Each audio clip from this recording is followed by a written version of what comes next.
Hey, welcome on back to The Reckoning. Into the final segment we go, and I'm very glad to talk here for a few moments with Mr. Brett Hueffmeier. He's running for Congress in Missouri's 5th Congressional District.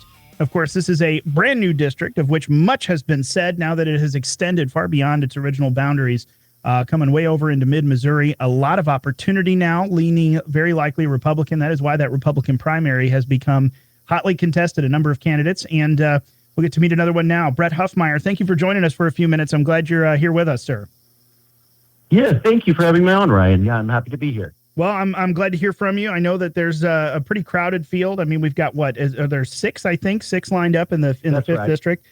So it's pretty crowded because there are a lot of people, voters and candidates alike, I know, who have for a very long time looked to unseat Emanuel Cleaver. It has just not been possible the way that the 5th district is set up. So this year, many different things, and of course, a lot of folks jumping into the race. What's your background? What leads you to make this run for Congress now in this newly open possibility of District 5? Sure. Well, I would say number one, the main reason that I ran was I got really tired of hearing, politicians answer questions about policy with kind of ambiguous answers, and I've always been kind of a policy hawk myself, and I really wanted to focus on giving some solutions. So we've been really focused on that throughout the election. I'm from North Missouri in a small town called Linneus, and then I moved to Kansas City for my teenage years. But then went to Washington University in St. Louis actually for my undergraduate education, and then went to SLU Law. So I've lived in St. Louis for about 11 years, and then decided to. So then I went into academia myself. So I became a professor, became a dean for Rutgers University, and then lived overseas for a while in China. So I've got some good perspective on the foreign policy aspects as well. But anyway, that's sort of the background. And then, just wanted to, I really feel strongly that nobody should be in Congress for 24 years. That's how long that Mr. Emanuel Cleaver's been in. And I think that, so I've pledged myself to serve only 3 terms. That's 6 years, and then move on to some other position, some other way of serving the public. But I think it's really important that people, recognize that the longer these congressmen serve in office, they're less likely to get a lot done. I mean, they're focusing only on re-election instead of on actually getting policy done in a certain period of time. So I hope to get more done in 6 years than my predecessor did in 24. Yeah, well, and you certainly start with an advantage because, first of all, you're absolutely right. The longer you stay there, the more really just about maintaining the status quo it becomes, the more people you've met, relationships you've got, really the more compromised you can become. But on the other side of the equation is it takes a little while to kind of figure out the ins and outs of this. You drop someone into Congress brand new, it takes almost a term or two to really start to get your feet under you and become effective. You, though, come with a little bit of seeing the background. You've worked, I think, both, if I've got this right from your bio, for Kit Bond and John Ashcroft, a couple of towering names in Missouri politics. So you've seen kind of how the sausage is made. I'm sure that gives you a little bit of a leg up into, I could walk into this job being a little bit more ready with my background. Yeah, that's absolutely true. So, just having that experience, it also gives you a greater sensitivity, I think, to the public, because they do a lot of casework. So they do a lot of, assistance to citizens that are trying to deal with government and can't get solutions, or they just run into kind of bureaucratic red tape, that kind of thing. And then, but also the procedural aspects of the workings of the legislature. In that particular situation, it was the Senate, but the House works a little bit differently, but it's got the same fundamentals. So you do kind of need to have that experience a little bit if you want to hit the ground running. But I do think that people can pick that up, and the more pressure you're under to get things done by having fewer terms, I think that actually makes you just become more acclimated to it faster.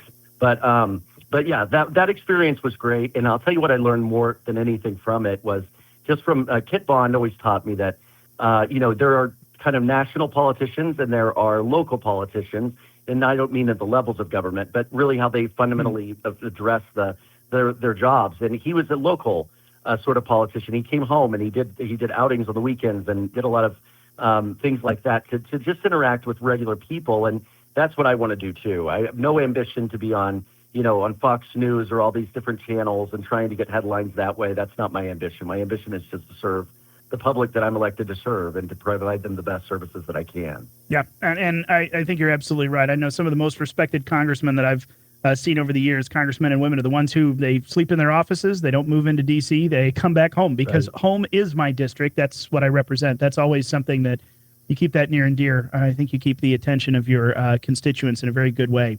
Well, let me ask you then, with some of these things in your background, being able to hit the job, ready to go, giving yourself a self-term limit already, what are the priorities of policy? What are the things you're seeing either shaping up now or that need to be shaped up that you would want to hit the ground with if given the opportunity to do that for Missouri's 5th District in January? What are your top priorities?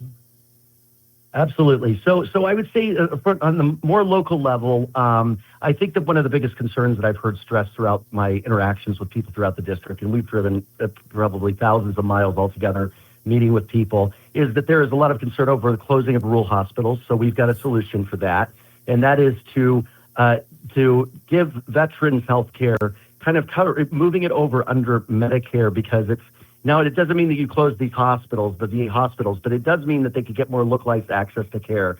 And that actually saves us money because we can do that and be fiscal conservatives at the same time, because the administrative overhead of running VA hospitals compared to administering a program like that where they get, different, they can use that insurance for localized care is much lower. So it's, it saves us tens of billions of dollars. So that's one way. Another way is to get rid of this prohibition that doctors can't own hospitals in rural areas. That can be fixed easily. It's just the 1973 prohibition that needs to be repealed, and that can be done pretty quickly. And then allowing farmers and small businesses in rural areas to pool together into association health plans, so that they can they can buy in and purchase together and bring down the cost of care and the risks to the insurance companies for their overhead. So if you can do those three things, that changes the equation and the calculus for those rural hospitals and allows them to reopen. Another area that I'd really like to focus on is fiscal reform. And I think that we're working under a broken system. The debt ceiling has not worked out according to its theoretical purpose, which was to force sort of spending cuts.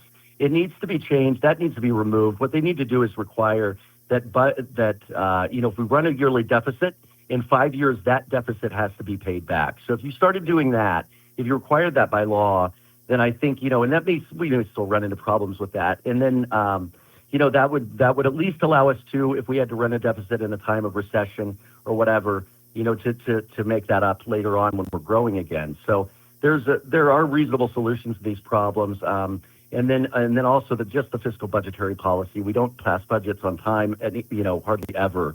And I think that those need to be changed so that they run them for 2 years, but we still pass one each year. So we're just revising the one basically that was there from the year earlier. That way we're not running into gridlock and having government shutdowns, because that is not a safeguard that was built into our system. It's a safeguard that came from a broken policy, under the debt ceiling. So. Yeah. Well, let me ask you real quick, just in my last 2 minutes or so here before the close of the show, close of our time, what about election integrity? Of course, this is one of the number one issues across the country. Congress has been squarely in the middle of it. The House has sent over the Save America Act a couple of times, the Senate sitting on it, people asking questions about that. Quite frankly, conservatives have balance issues that they want to know about between federal control versus federal regulations and then state control over the process. What are some of your thoughts on election integrity, what Congress needs to do, what you'd like to see done given the opportunity as we move forward in election integrity in America?